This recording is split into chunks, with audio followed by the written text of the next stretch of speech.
China దగ్గర ఏదుంటే అది పాకిస్తాన్ దగ్గర ఉన్నట్లే. ఇది మన రక్షణ రంగ నిపుణులు అంటోన్నమాట. మొన్నటి యుద్ధంలో చైనా పాకిస్తాన్కి చేసిన సాయం పైకంతగా కనిపించలేదు, కానీ లోలోన జరగాల్సిన సహకారం అంతా నడిచిందా? భారత్ డిఫెన్స్ ఎక్స్పర్ట్స్ ఇదే నిజమని అంచనా వేస్తున్నారా? చైనా భారత్ రేపు యుద్ధం వచ్చినా పాకిస్తాన్ తప్పక సపోర్ట్ చేస్తుందా? ఈ రెండు దేశాల మధ్య అంత అవినాభావ సంబంధం ఏంటి? మనకొచ్చే నష్టమేంటి?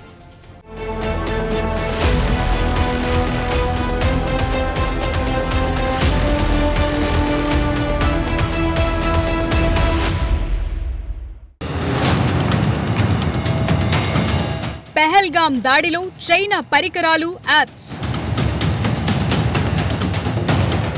ఆపరేషన్ సింధూర్లోనూ సేమ్ కోఆపరేషన్.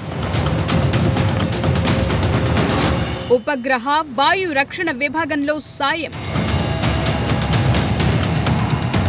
రేపు చైనాకు ఏదైనా జరిగినా పాక్ సహకారం. రెండు దేశాల మధ్య పెనవేసుకుంటోన్న బంధం. ఇదిగో భారత రక్షణ జలాల్లో పొంచి ఉన్న ఈ నిఘా ఓడను చూసారా? దీని పేరు డాయాంగ్ హీహో. ఇది చూడ్డానికి సముద్ర గర్భ పరిశీలన చేస్తున్నట్టే కనిపిస్తుంది, కానీ ఇది చేసే మెయిన్ డ్యూటీ భారత రక్షణ, క్షిపణి, నౌకారంగ కదలికలు ఎప్పటికప్పుడు తమ దేశానికి ఉప్పందించటం.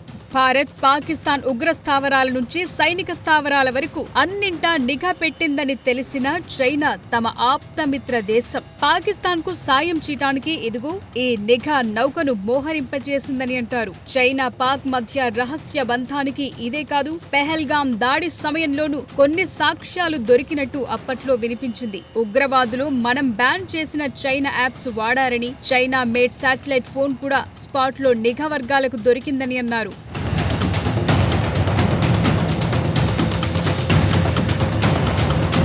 ఇక భారత్ పాక్ మధ్య జరిగిన యుద్ధంలో చైనా రహస్య పాత్ర పోషించినట్టు అంచనా వేస్తున్నారు మన రక్షణ రంగ నిపుణులు. చైనా పాకిస్తాన్ కు ఉపగ్రహ వాయు రక్షణ సాయం చేసినట్టు తమ దగ్గర రుజువులున్నట్టు చెప్తున్నారు వీరు. ఇస్లామాబాద్, బీజింగ్ మధ్య సంబంధ బాంధవ్యాలు మరింత దృఢపడ్డాయని, ఈ విషయంలో లభిస్తోన్న ఎవిడెన్సులు ఇదే చెప్తున్నాయని అంటున్నారు వీరు. ఇటీవల జరిగిన యుద్ధంలో పాకిస్తాన్ కు కీలకమైన ఉపగ్రహ సమాచారాన్ని చైనా సాయం చేసినట్టుగా అంచనా వేస్తోంది మన డిఫెన్స్ థింక్ ట్యాంక్. యుద్ధ సమయంలో భారత అంతరిక్షంపై ఉపగ్రహ నిఘాను తిరిగి అమర్చడంలో చైనా తన పనితనం చూపించిందని అంటున్నారు. అంతేకాదు, వాయు రక్షణ రాడార్ వ్యవస్థలను కూడా పాకిస్తాన్ కు అనుకూలంగా మోహరించడంలో చైనా తన వంతు సహకారం అందించినట్టుగా తెలుస్తోంది. ఈ విషయాలను centre for joint warfare studies director general Ashok Kumar అన్నారు.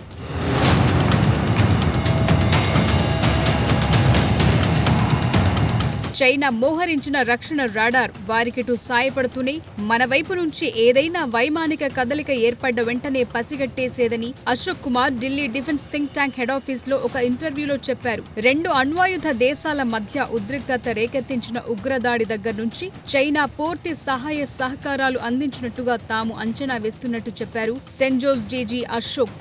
అయితే ఇటు భారత ప్రభుత్వం చైనా పాత్రను అధికారికంగా ప్రకటించలేదు. అటు పాకిస్తాన్ సైతం చైనా ఆయుధాలను తాము ఉపయోగించినట్టు ఒప్పుకోలేదు. కొన్ని డిజిటల్ ఆధారాలను బట్టి చూస్తే బీజింగ్, ఇస్లామాబాద్ మధ్య లాజిస్టిక్, ఇంటెలిజెన్స్ సహాయ సహకారాలు అందినట్టు తెలుస్తోంది.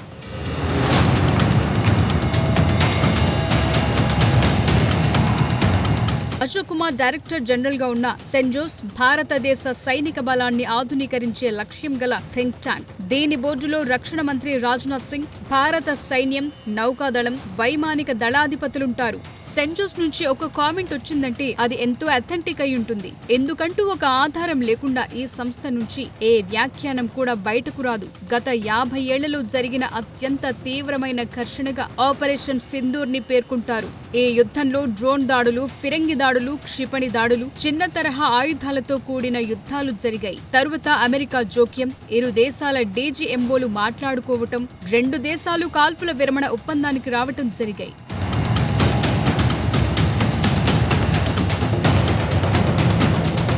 పెహల్గాం దాడి తమకు సంబంధం లేదంటూనే భారత్ పాక్ POJKలో ఉగ్రవాద శిబిరాలపై చేసిన దాడులకు పాక్ సైన్యం ఓవర్ రియాక్ట్ అయింది. దీంతో భారత్ మరింతగా తెగబడి ఎదురు దాడులు చేసింది. అయితే ఈ యుద్ధంలో చైనా మోహరించిన సైనిక వ్యవస్థలు నిజానికి ఘోరంగా ఫెయిల్ అయ్యాయని అంటున్నారు డీజీ అశోక్ కుమార్. అదే పాకిస్తాన్ భారత్ పైకి వదిలిన టర్కిష్ డ్రోన్లను మనం సమర్థవంతంగా తిప్పికొట్టామని అన్నారాయన. సరిగ్గా అదే సమయంలో శుక్రవారం నాడు పాకిస్తాన్ భారత్ కు సంబంధించి 6 యుద్ధ విమానాలను కూల్చివేసినట్టు ప్రకటించుకుంది. అయితే అలాంటి ఘటనలు జరిగిన ఆధారాలేవి చూపించలేకపోయింది. భారత్ కూడా ఈ దిశగా తమకు నష్టం కలిగినట్టు చెప్పలేదు.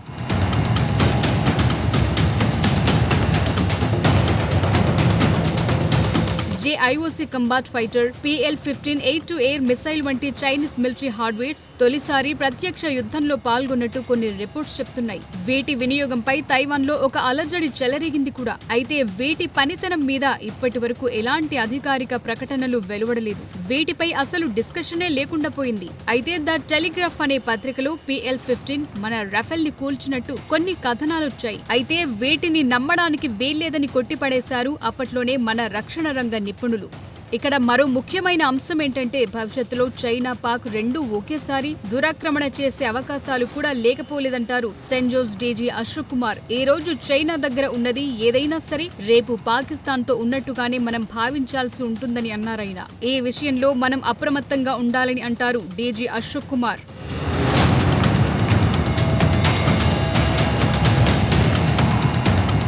చైనా పాక్ మధ్య అంతటి అవినాభావ సంబంధం ఏర్పడ్డానికి గల కారణం ఈ రెండు దేశాల మధ్య గల ఆర్థిక కారిడారే కీలకమని అంటారు నిపుణులు. బెల్ట్ అండ్ రోడ్ ఇనిషియేటివ్ ద్వారా బీజింగ్ పాకిస్తాన్ లో భారీ పెట్టుబడులు పెట్టడంతో పాకిస్తాన్ పరిరక్షణ చైనా ఒక మోటోగా తీసుకున్నట్టు భావిస్తున్నారు.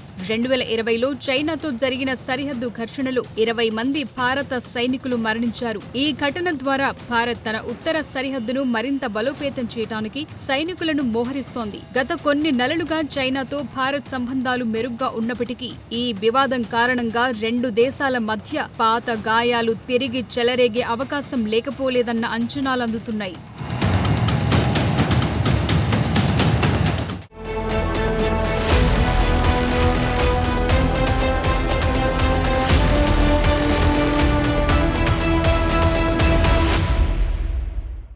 హిందీ చీనీ భాయి భాయి అంటూనే వెన్నుపోటు, బిజినెస్ పెంచుకుంటామంటూనే పాక్కి సపోర్టు. యుద్ధ సమయంలోనూ పాక్ వైపే, యుద్ధం తర్వాత కూడా పాక్ వైపే. ఇలాంటి చైనాను మనమేం చేయాలి? అసలేంటి చైనీ పాకీ సంబంధం? ఆ దేశానికి ఈ దేశానికి ఇటు సాంస్కృతికంగా అటు విధానపరంగా ఇంత వైవిధ్యం ఉంటే ఎలా కలిసింది మైత్రి బంధం?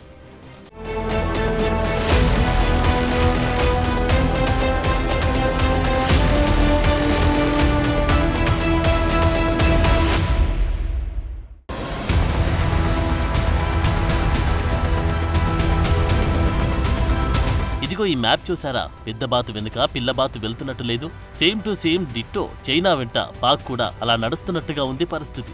ఈ రెండు దేశాలు జాన్ జబ్బా అంటున్నాయి. మీకు మాకు శత్రు దేశం భారత్ అయితే మనం అవుతాం మిత్రులమంటూ చేయి చేయి కలుపుకొని వెళ్తున్నాయి ఈ రెండు దేశాలు. మరి ఎక్కడైనా అంతర్జాతీయ వేదికలపై చూస్తే పాక్ అంటేనే చైనాకు గిట్టదేమో అన్నంత బిల్డప్ ఇస్తుంది డ్రాగన్ కంట్రీ.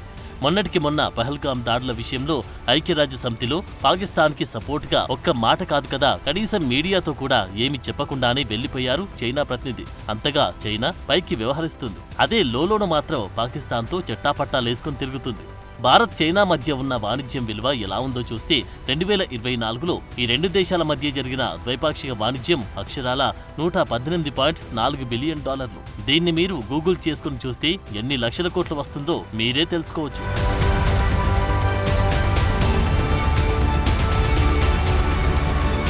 ఇది 2023 ఫైనాన్షియల్ ఇయర్తో పోలిస్తే 4% ఎక్కువ. ఈ ఏడాది కూడా అంతకన్నా మించి పెరిగే అవకాశం లేకపోలేదు. ఇది వరుసగా 3వ ఏడాది $100 బిలియన్ పెరగడం. భారత్ మార్కెట్ కెపాసిటీ అలాంటిది. దీంతో చైనా ఎలాంటి దొంగ వేషాలు వేస్తుందంటే మనం బిజినెస్ మరింత పెంచుకుందామంటుంది. కానీ తన నక్కజిత్తులు ఎప్పటికప్పుడు ప్రదర్శిస్తూనే ఉంటుంది. పాకిస్తాన్కి చెయ్యి అందించడంలో భాగంగా భారత్కి వెన్నుపోటు పొడుస్తూనే ఉంటుంది. భారత్తో చేసే వ్యాపార విలువను కూడా పక్కనబెట్టి చైనా పాకిస్తాన్తో రహస్య చెలిమి చేస్తుంది.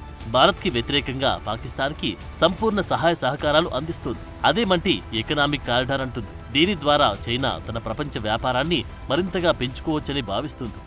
పైకి లేదు లేదు అంటూనే పాకిస్తాన్కి వెనుక చేరి వంత పాడుతూ వస్తుంది. మొన్న పాక్ విదేశాంగ మంత్రికి ఫోన్ చేసి చైనా విదేశాంగ మంత్రి మీ సార్వభౌమత్వానికి మా సార్వభౌమత్వం అడ్డు అన్న కోణంలో ప్రకటనలు చేశారు.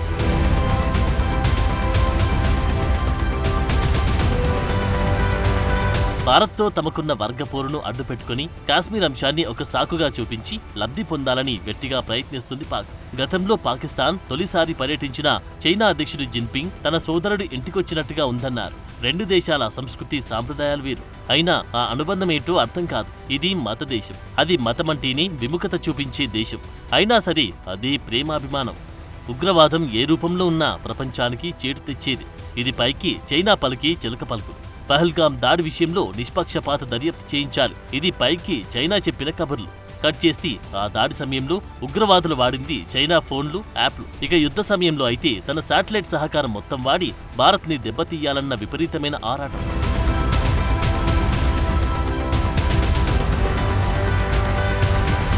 చైనా పైకి ఒకటి లోపల ఒకటిగా ఎందుకీ దొంగ నాటకమని చూస్తే పాకిస్తాన్ చైనా మధ్య కొన్ని దశకాలుగా దౌత్య సంబంధాలతో పాటు రక్షణపరమైన సహకారం కూడా ఉంది. ప్రస్తుత పరిస్థితుల్లో పాకిస్తాన్ ఆర్థికంగా ఆధారపడుతున్న దేశం ఏదైనా ఉందా అంటే అది చైనాయే. ఆధునిక ఆయుధాల సరఫరా, వార్షిక ద్రవ్యలోటు పూడ్చుకునేలా రుణాలు, ఇలా సమస్య ఏదైనా సరే పాకిస్తాన్కి సాయం అందించేందుకు చైనా ఇప్పటికే ఎన్నోసార్లు ముందుకొచ్చింది. China Pakistan economic corridor CPEC కింద సుమారు $70 మిలియన్ పెట్టుబడులు పెట్టింది. ఇటీవల గ్వాదర్లో చైనా నిధులతో నిర్మించిన విమానాశ్రయాన్ని సైతం ప్రారంభించారు. చైనా, పాకిస్తాన్ సంయుక్తంగా సైనిక విన్యాసాలు నిర్వహిస్తున్నాయి. ఇటీవల పాక్ చేసిన ఫేక్ పబ్లిసిటీలు ఆనాటి ఫోటోలోనే వాడింది.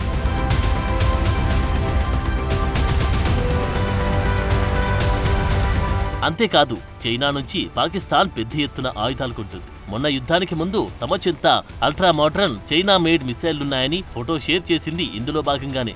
గత 5 ఏళ్లలో పాకిస్తాన్ దిగుమతి చేసుకున్న ఆయుధాల్లో 80% పైగా చైనా ఆయుధాలేనంటుంది international peace research institute report. పాకిస్తాన్ని అడ్డుపెట్టుకుని చైనా ఆడాలనుకుంటున్న ఆటలు చాలానే ఉన్నాయి. గల్ఫ్ దేశాలతో సాన్నిహిత్యం పెంచుకోవాలని కూడా చూస్తోంది. అన్నేసి అంశాలు ముడిపడి ఉండడంతో చైనా తన తెలివితేటల్ని వాడుతోంది. పాకిస్తాన్కి పూర్తి సహకారం అందిస్తోంది. చైనా ఓవర్ యాక్షన్ గుర్తించిన బలూచిస్తాన్ ప్రజలు వారిపై దాడులు చేస్తున్నారు. చైనా పన్నాగమేంటో వారికి బాగా తెలుసు. ఇక్కడున్న ఖనిజ లవణాలపై కన్నేసిన డ్రాగన్ దేశం తమపై ఎంత ప్రేమ ఒలకబోస్తుందని వారు గుర్తించారు. దీంతో చైనా వారిపై దాడులకు దిగబడుతున్నారు బలూచీలు. ఒకవేళ బలూచిస్తాన్ సొంత దేశంగా ఏర్పడితే పాకిస్తాన్తో చైనా సంబంధ బాంధవ్యాలు ఇరుకున పడే అవకాశముంది.